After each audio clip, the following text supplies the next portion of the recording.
YouTube, what's happening? I'm hoping everybody's 2026 is going great so far. I hope it continues to be great all year long. And if for some reason that your 2026 is not going great, I hope that changes ASAP. You know what I mean? So I just want to put that out there. You know what I'm saying? I want nothing but good things for everybody this year. So not just musically, but financially, physically, mentally, spiritually, personally, the whole nine. Man, I had a question. So if you're on this channel or any channel like this, you're a musician, you're a beat maker, you love hip hop, um, you're a producer, um, but I'm speaking, mostly for the hip hop heads out there because um, that's kind of what the focus of this channel is. Um, but I have a question. What was the first time that you remember noticing the words produced by? You know what I'm saying? Like, what was it that made you even take notice of the words producer or produced by, when it comes to hip hop? You know, a song that you like or an album, by an artist or whatever. What was it? And when was it that you understood what it actually was or what it meant? Because I was thinking about this the other day, and I can definitely tell you what it was for me. And for me, uh, it happened in 1989 when I was 13 years old, and it was with this album right here, the DOC. No one can do it better. One of the greatest debut albums in hip hop. Uh, the DOC is one of my favorite MCs of all time. He's one of the best to ever do it. Um, this album was jamming so hard, and it's still jamming. And it's a great album. This is not really about the DOC though. I mean, if you, I would urge you to, get on YouTube and type in the DOC. You can hear it straight from the man himself. You know what I mean? Um, yeah, you should definitely check it out if you don't know who the DOC is already. But he is a legend, a stone cold legend, right? But um, the thing that's important about this though, as this is the first album, this is the first time that I ever took notice um,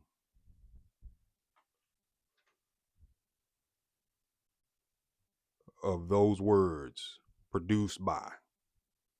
And as you can see, it's produced by the one and only Dr. Dre. And, at the time, like I said, I was 13 years old when this album came out. And um, when I first heard the DOC, I heard this second track right here, number two, Mind Blowing. And I heard it on the radio, but what I didn't know is that it was the remix. It wasn't this album version that's on the album, and it's jamming too. But it was the remix that I heard, and so then a little while after that, I heard it's funky enough, and then I heard the Doc and the Doctor, and then of course I heard the Formula, and I heard those cuts on the radio, and I was like, man, I gotta get this. I mean, the dude was so cold, and it was jamming so hard, but I was disappointed.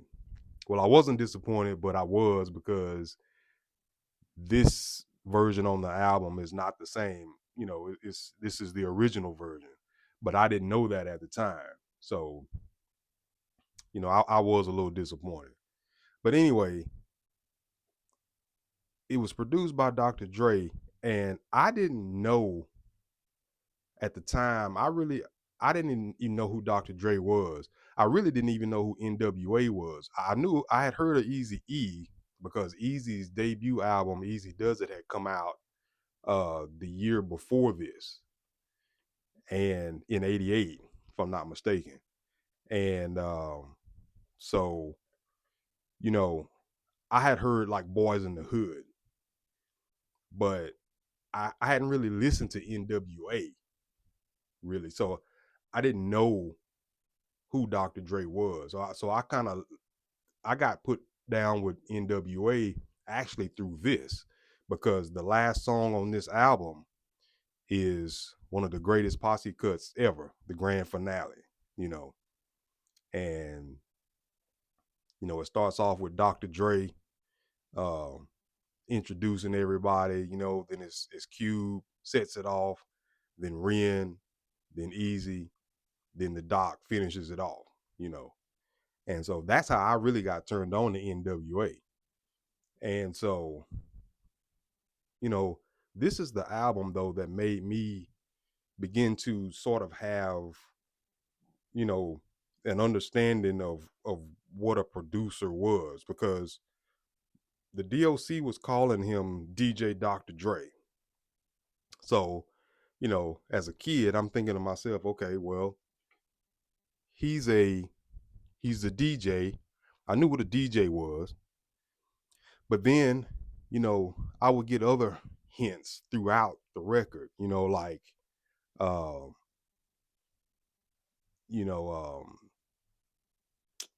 he would, the DOC would say something about, um, we getting hyped because Dre's rocking the instrumental. So I'm thinking to myself, okay, well, I know he's a DJ, but does that mean that he's responsible for the music as well? Like all of the music, all the beats that I'm hearing. And then I noticed that he would say things, like a track on here. He's got these commercials, number 4 and number 2, and he talks to Dr. Dre. He's like, "Yo, Dre, I got to get these lyrics together for the next song. Take me to a commercial." And then, you can hear Dre, chime in, and he'll be like, "All right, bet," you know. And so I begin to realize that Dr. Dre must be, whoever this guy is, he must be the guy that's like in control of the whole thing. He must be the guy that's, sort of quarterbacking this whole thing. He's a DJ, but you know, he must be responsible for making the beats or getting the music together in however way it's being done. And then he's the guy who kind of oversees the whole thing, you know. Um and then I really realized that once I went back and I listened to NWA and Straight Outta Compton and all that, I mean, the first thing you hear is Dr. Dre's voice. You're now about to witness the strength of street knowledge, you know. And so, and yeah, he rapped on there, but as I begin to, listen, I begin to associate his name with some of the best stuff I ever heard, whether it was Straight Outta Compton, whether it was this album, whether it was Easy Does It, you know. And and by that time I knew who he was, and every one of those things that I just named said produced by Dr. Dre. Um Now the NWA stuff also included Yella's name on there, and I knew DJ Yella was the DJ, but I figured he must be behind the scenes helping do stuff too. But Dr. Dre's name was always the prominent name. And so I began to realize that, a producer must be somebody who can wear many hats. And, and like I said, I was only 13. So I was just now figuring, trying to, piece it together.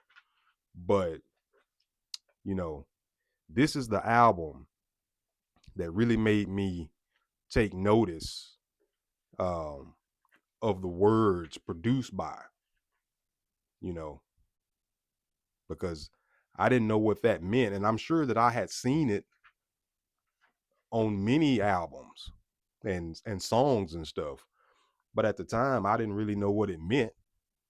But, because I had been listening to hip hop long before this, you know, I mean, I pretty much had been listening to hip hop all my life. I mean, starting with the Sugar Hill Gang and then Africa Bambaataa, you know, Melly Mel with The Message, Curtis Blow, Houdini, all that. You know what I'm saying? I heard all that, but and then Run DMC, man, when Run DMC jumped off, that really did it. But I was still, in like elementary school during those times. By the time this came out, I was in junior high school. And this right here is what did it, you know, produced by Dr. Dre. And I was like, okay. And then I'm looking at the credits, and I'm seeing who the engineer is, Donovan Sound, you know, and then where it was recorded and mixed at. I still didn't really know what mixed meant, but um, and then mastered, I didn't know what that meant, but I was like, okay, Bernie Grundman, and it was done by Big Bass Brian, and those were also names that I began to see everywhere, all the time. And then, I'm seeing keyboards by Andre L.A. Dre Bolton, and then guitar and bass by Stan the Guitar Man Jones. DJ Yella played drums live on those three songs. So I'm like, okay, yeah, Dre must be like he must be the quarterback.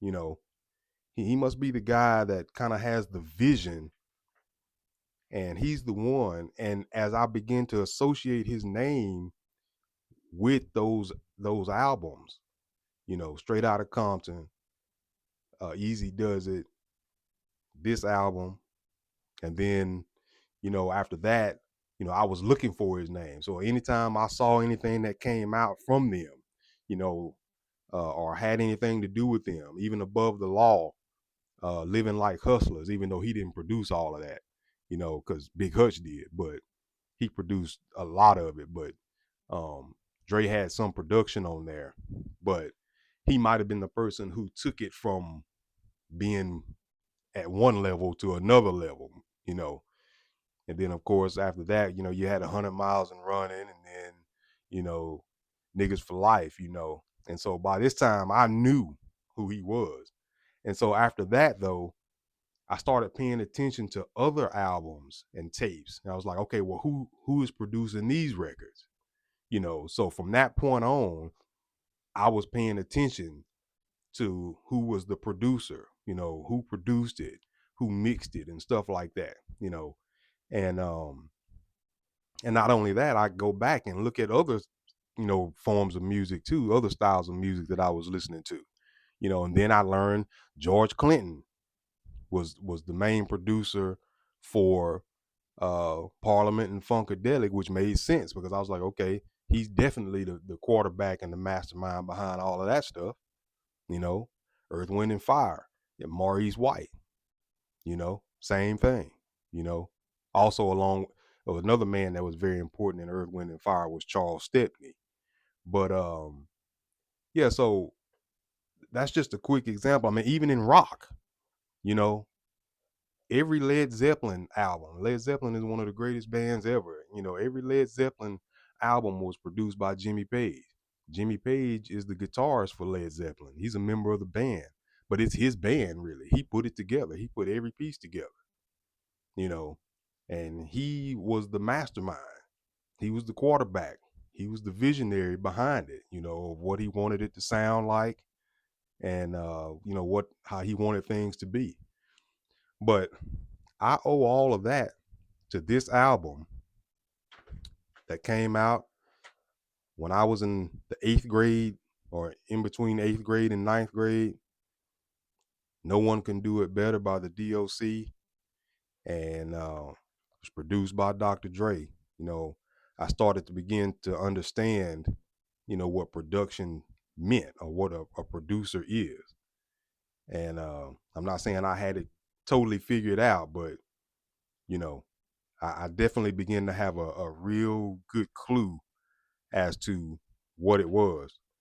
So I was just curious if anybody else had ever thought like that. If anybody ever gave a thought as to what it was that made you think about, especially from back in the day, because we had the benefit of growing up with these.